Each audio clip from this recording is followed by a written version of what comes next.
খবর সংগ্রহ করতে গিয়ে আক্রান্ত সাংবাদিক আটক এক। এবার তারকেশ্বরে তেঘড়ি কালী মন্দিরের খবর সংগ্রহ করতে গিয়ে আক্রান্ত হলেন এক ডিজিটাল মিডিয়ার সাংবাদিক। এই নক্কারজনক ঘটনাটি ঘটেছে তারকেশ্বর থানার অন্তর্গত তেঘড়ি গ্রামে।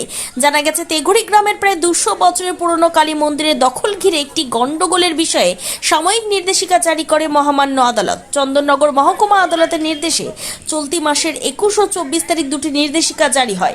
নির্দেশিকায় 19 জুন 2024 পর্যন্ত হালদার পরিবার নিত্য পুজো ও বাৎসরিক পুজোর দায়িত্ব পালনের অধিকার পায়। আদালতের নির্দেশ অনুযায়ী আজ পুজোর কাজ শুরু করার কথা হালদার পরিবারের। আর সেই চিত্র সংগ্রহ করতে গেলে সন্দীপ হালদার নামে ডিজিটাল মিডিয়ার সাংবাদিককে মারধর করা হয় বলে অভিযোগ। অচৈতন্য অবস্থায় তাকে উদ্ধার করে তারকেশ্বর গ্রামীণ হাসপাতালে ভর্তি করা হয়। যদিও ঘটনার পর হালদার পরিবারের বিরোধীদের কাছ থেকে এখনো কোনো প্রতিক্রিয়া পাওয়া যায়নি। তবে এই ঘটনায় সরব সাংবাদিক মহল এই নক্কারজনক ঘটনার নিন্দা জানান তারা। পুলিশ সূত্রে জানা গিয়েছে এই ঘটনায় পরিবারের অভিযোগের ভিত্তিতে একজনকে আটক করা হয়েছে। চটজলদি পুলিশ অ্যাকশন নেওয়ায় খুশি সাংবাদিক মহল। তারা চান এই ঘটনার সাথে জড়িত বাকিদেরও যেন খুঁজে বের করে শাস্তি দেওয়া হয়।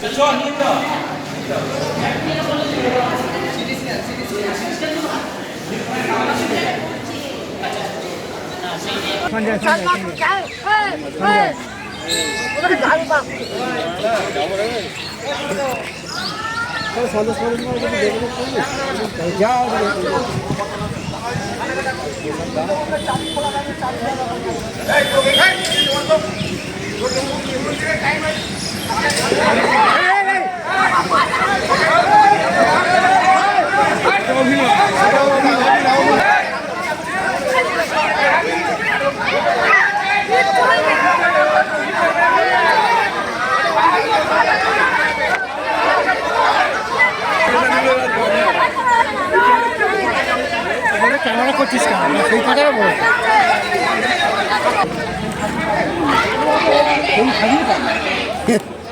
ওরা তো এটা চাইছিল। আমাদের বাড়ির পাশে একটা মন্দির আছে, সেই মন্দিরে সন্ধ্যেবাজ খবর করতে গেছিলো। ঝামেলা কদিন ধরে চলছিল, এটা নিয়ে খবর করতে গেছিলো।